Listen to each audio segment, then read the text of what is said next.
At first, I thought I was imagining it.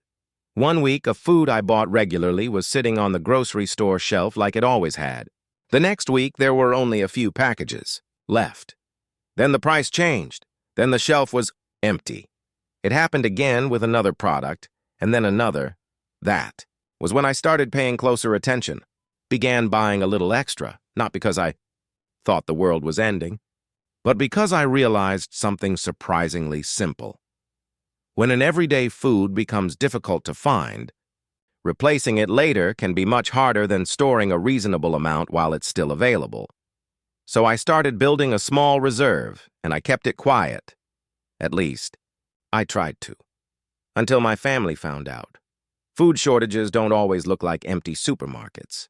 Sometimes, they're much less dramatic. They look like higher prices, purchase limits, smaller packages, delayed deliveries, or a product that simply disappears from the shelf for several weeks. There are many reasons this can happen. Bad weather can damage crops. Transportation problems can interrupt deliveries. Disease can affect livestock or plants. Changes in production, labor, or consumer demand can also create temporary shortages. Most of these situations eventually improve. But while they're happening, households still have to deal with the consequences. That's why I began keeping a small reserve of foods my family already used regularly. Not a bunker, not years of supplies, just enough to give us some breathing room. And once I started looking at food that way, I began noticing patterns I had never paid much attention to before. Section 1. The first things I noticed. First lesson came from something incredibly ordinary: grocery shopping. I started noticing that some shelves were becoming less predictable. Products I normally bought weren't always there, while prices seemed to change more often. At first, I simply bought something else. But after seeing the same pattern several times, I started paying closer attention. It made me ask a very simple question.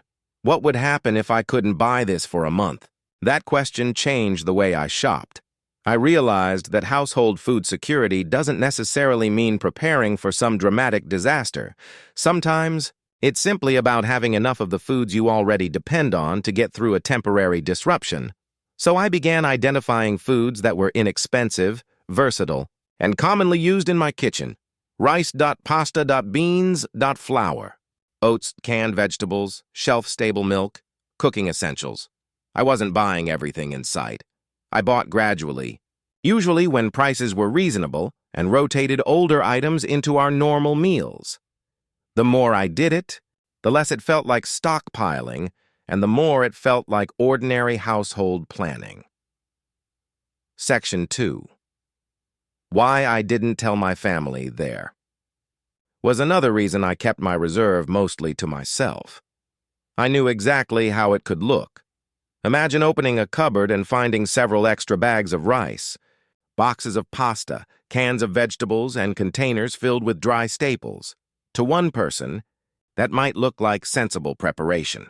To someone else, it could look excessive. I didn't want my family thinking I had become obsessed with shortages, so I kept the approach practical. I bought only foods we actually ate. I avoided spending money on things that would simply sit untouched. And most importantly, I followed one rule. If we wouldn't normally eat it, I didn't stockpile it. That rule prevented a lot of waste. It also made the reserve far more useful because everything had a place in our normal routine. I wasn't preparing a collection of emergency foods. I was building a little extra room into the way we already lived. Section 3. Then my family found out eventually. My family discovered what I had been doing. The reaction was almost exactly what I expected. There were questions. Why do we have so much of this? Are you expecting something to happen? Did you really buy all of this? I explained that I wasn't predicting a disaster. I was simply trying to make our household less dependent on perfect grocery store availability. Then I showed them how the system worked. Older food went to the front, newer food went behind it. Everything had a purpose. Nothing was supposed to sit untouched for years. Once they understood that, the conversation changed. What initially looked like hoarding became something much more ordinary: household planning. And that was probably the most useful part of the whole experience. The reserve wasn't really about fear. It was about having options. Section 4, What I Learned to Eat. Biggest lesson wasn't about buying more food, it was about buying smarter. A useful food reserve should be affordable, familiar, and easy to store. It should also match the people who are actually going to eat it. There's little value in having shelves full of expensive specialty products if your family doesn't like them. And buying huge quantities doesn't automatically make a reserve better. You still have to consider storage conditions, expiration dates, pests, moisture, and rotation. A smaller supply that's properly managed can be far more useful than a massive supply that eventually becomes waste. I also learned that preparedness doesn't have to happen all at once. Buying one extra package during a normal grocery trip is much easier financially than trying to build an entire emergency pantry in a single weekend. Over time, those small decisions add up.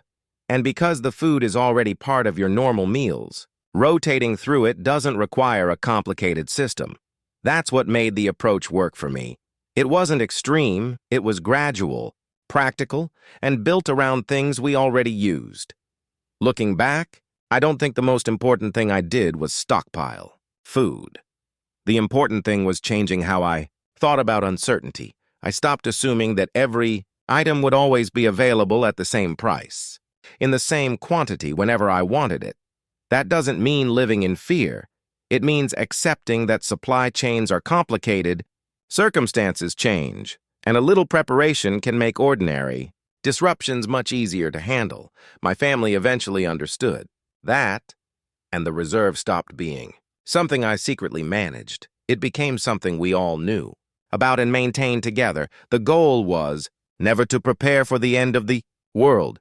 It was much simpler than that. I wanted to make sure that a difficult week, or even a difficult month, didn't immediately become a crisis at home. Sometimes, preparedness isn't about expecting the worst. It's about making the ordinary unexpected a little easier to handle.